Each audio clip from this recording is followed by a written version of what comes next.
In this video, we'll be tackling the topic 14.2 that has to do with hybridization. Please note that this is an HL-only chapter. The content that we'll be dealing with are the following. What is hybridization? What is its relevance? How do hybrid orbitals form? What are the different types of hybridization? And how to answer questions that relate to hybridization. Some important prior knowledge that you should have before tackling this topic is knowledge on the different types of atomic orbitals, which relates to chapter 2.2 and 14.1. Knowledge about electronic configurations relating to chapter 2.2, and knowledge about the VSEPR theory, which relates to chapter 4.3. So if you're not familiar with any of those topics, please go back, review your notes before diving into hybridization. So, let's get to the content. You've probably already seen, heard of, or maybe even analyzed the structure of methane, which is comprised of 4 hydrogen atoms linked to one central carbon atom. It is well known that carbon can form 4 single bonds, but how exactly is that possible? Covalent bonds form by electron sharing, meaning that one electron from each atom come together in an orbital. So when carbon forms a bond with hydrogen, the bond is made up of one carbon electron and one hydrogen electron. So for instance, this bond right here, like the other 3, is made up of one electron that is from carbon and one electron that is from the hydrogen, both together in an orbital. So essentially, both atoms need to have an unpaired electron in order to form a bond. But the funny thing is that when we take a look at the electronic configuration of carbon, we notice that it only has 2 unpaired electrons. All the other electrons are paired up, for instance, in the 2s and the 1s orbital, and there is one empty orbital, and of course you can't just form a bond from nothing at all.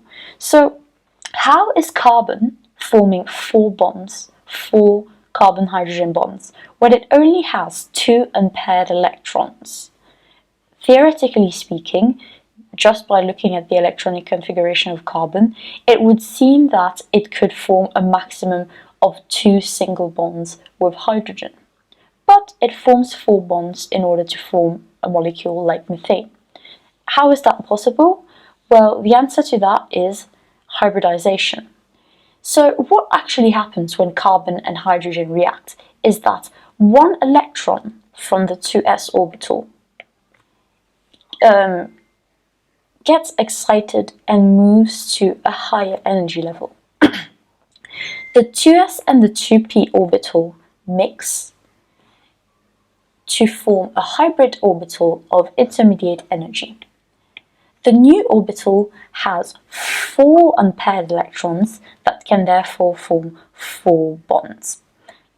All the orbitals with the electrons are what we call degenerates, which means that they are at the same energy level.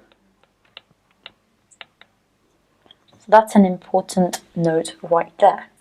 Hence, we can define hybridization as the process by which atomic orbitals within an atom mix to produce hybrid orbitals of intermediate energy, allowing it to form stronger covalent bonds using these hybrid orbitals. Alright, so at IB level, we only need to consider the types of hybridization that involves the s orbitals and the p orbitals. So we only take a look at sp mixing.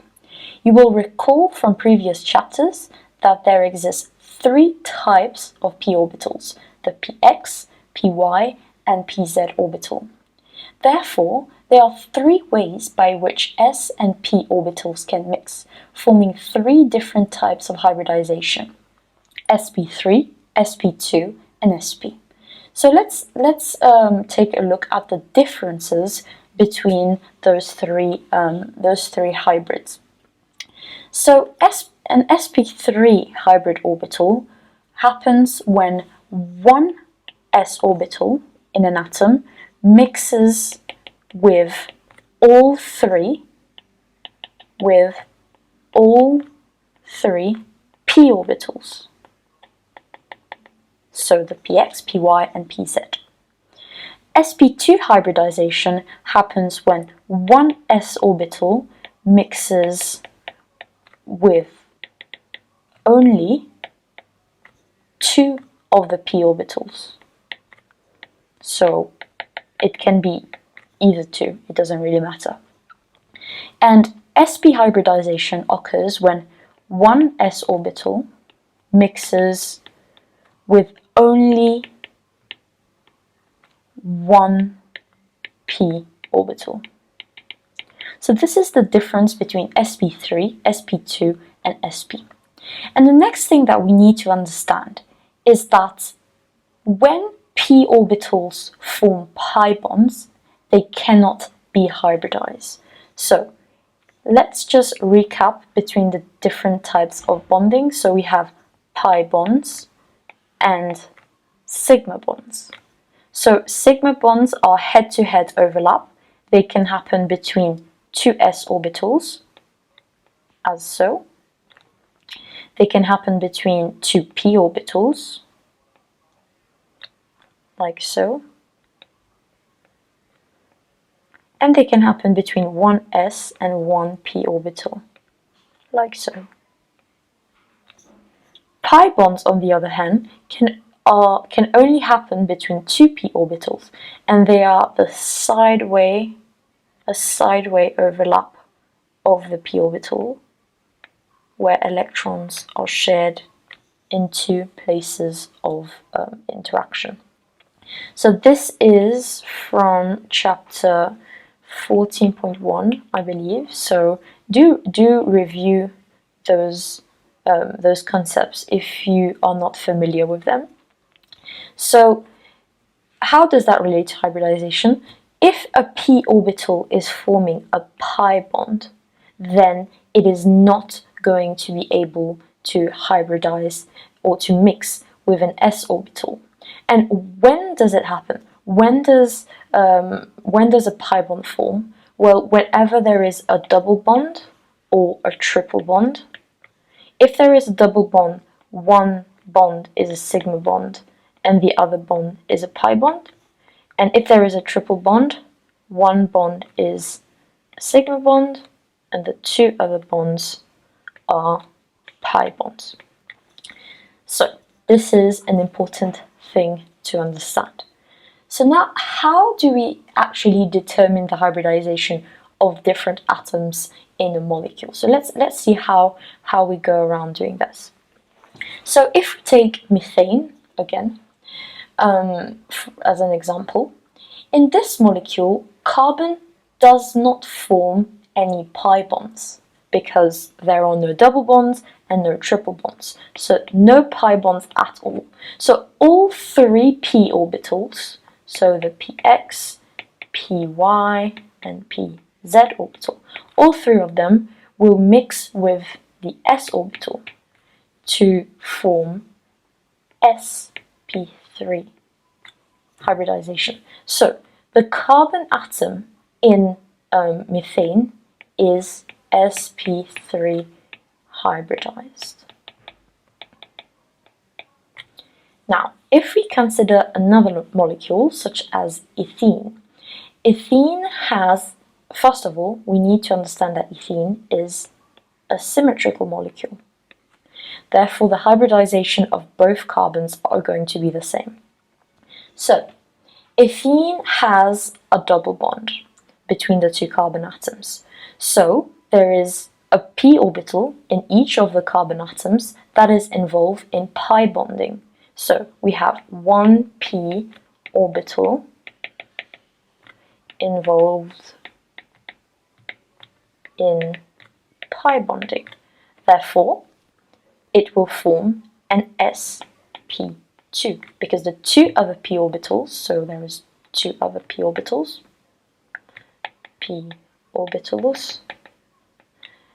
will mix with the s orbital. So the carbon atoms in ethene are sp2 hybridized. Now if we consider a molecule like ethine, which has a triple bond, again, ethine is a symmetrical molecule, so both carbon atoms will have exactly the same hybridization. So in ethine, each carbon atom has 2 pi bonds. So we have 1 sigma bond, and the 2 others are pi bonds, 2 pi bonds. Therefore, 2 of the orbitals, 2 of the p orbitals on each carbon atom, let's say this carbon atom, 2 of the p orbitals are involved in pi bonding. So 2 p orbitals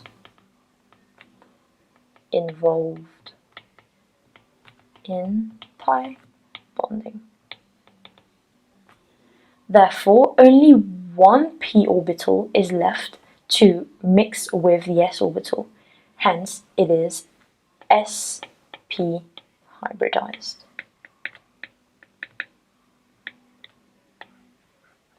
Alright, so now let's take a look at the relationship between electron domain geometry and hybridization. So, the electron domain geometry around an atom is directly related to its hybridization. If an atom has 2 electron domains around it, it has an electron domain geometry that is linear. Its hybridization is going to be sp.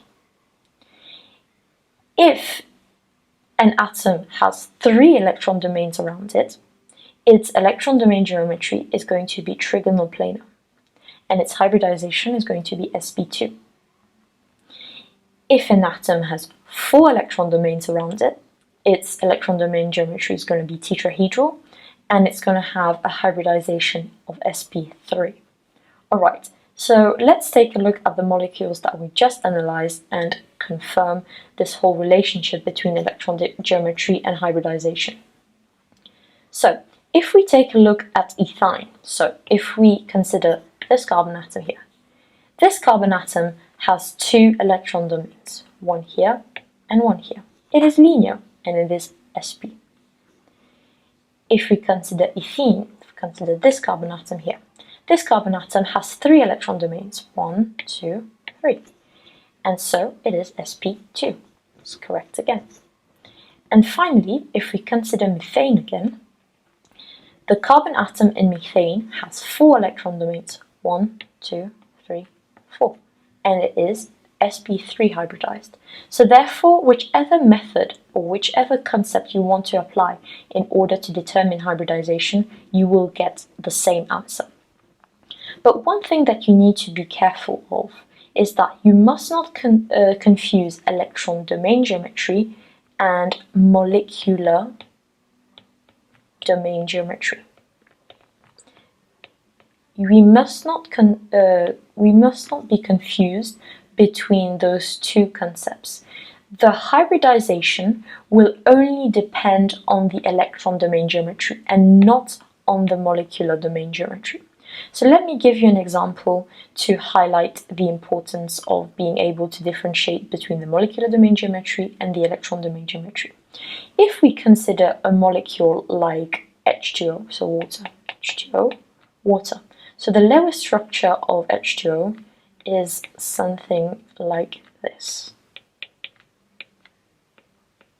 Okay, so if we consider the oxygen atom in water, the electron domain geometry is tetrahedral because there are 4 electron domains around oxygen.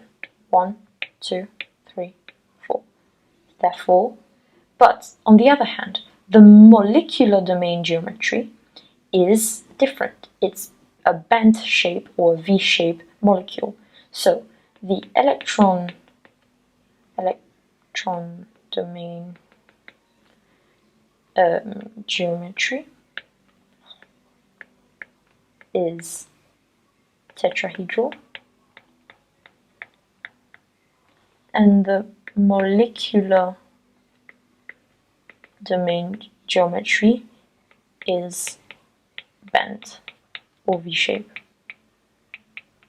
Okay, the hybridization will only depend on the electron domain geometry. Therefore, the hybridization of oxygen in the water molecule is sp3.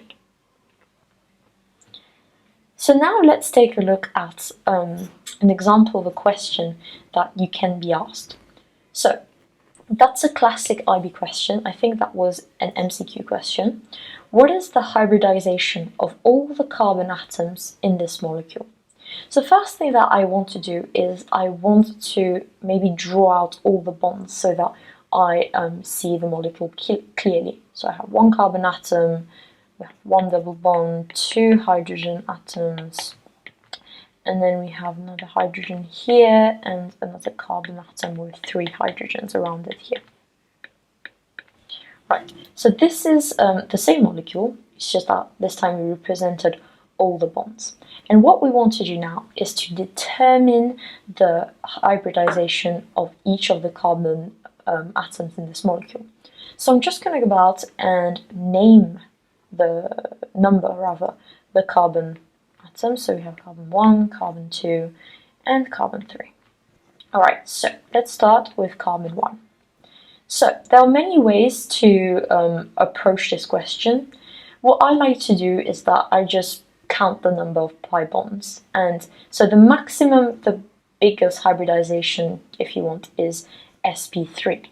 Okay, and for every pi bond around a specific atom, I am going to cross out a p. So if I take a look at carbon 1, for instance, carbon 1 has one double bond right here, so it has one pi bond. Therefore, sp3, I cut off one p, it's sp2 hybridize, sp2. And if you also take a look at the electron domain geometry around carbon 1, it has three electron domain geometries, so 1, 2, 3. It is trigonal planar, and trigonal planar is sp2. So I just confirmed my answer right there. But really you can just use one technique, whichever one you want to use. And I do the same thing for carbon 2. Carbon 2 again has one pi bond, so again sp3 minus 1p is going to be sp2. sp2. And carbon 3 has no pi bonds around it because it has 4 single bonds, so all of the bonds are sigma bonds, therefore it is just sp3 minus nothing, so it's an sp3 hybridized atom.